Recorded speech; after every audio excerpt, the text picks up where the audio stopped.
श्री गुरुभ्यो नमः। हमारे योगेश पांडे जी ने एक और प्रश्न किया है, गुरुजी बताइए कि आचमन कैसे करना चाहिए।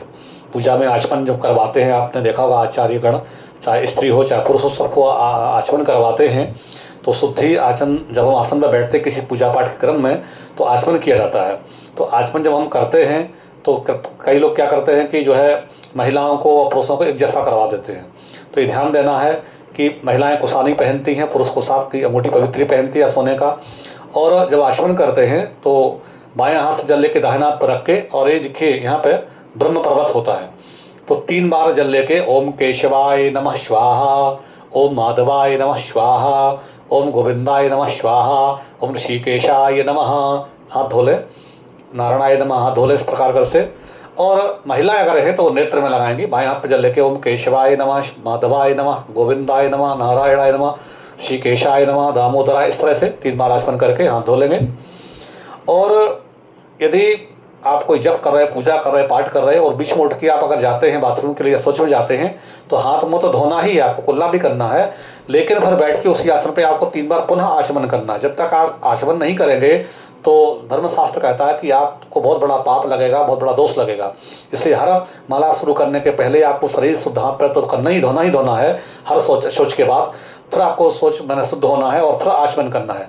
तो जीवन में आचमन का बहुत महत्व है, क्योंकि धर्म अर्थ काम ये तीनों तरह का जो है ना, आपको इसमें 3 तरह का वेद भी है, ऋग्वेद, यजुर्वेद और शाम वेद, 3 तरह का वेद है। तीनों वेदों, ऐसे तो 4 वेद है, लेकिन वो जो अथर्ववेद है उससे कुछ दूसरी चीज़ें हमारी विज्ञान साइंस बनी हुई है।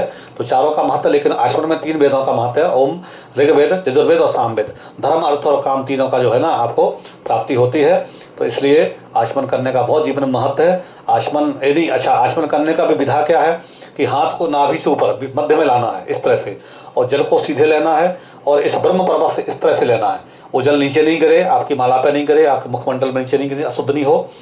तो इस तरह से ध्यान पूरी सावधानी पूर्वक गंगा जल या जल लेके 3 बार आचमन लेके। और कई लोग क्या करते हैं, ऐसे ले लिया आचमन ही ले लिया पंचपात्र में और ऐसे ऐसे ओम केशवाय नमः मुँह खोला, ऐसे ऐसे डालना। तो ये सब विधा नहीं, इस हाथ पे लेके इस तरह से विधा है, इस तरह से डालना है।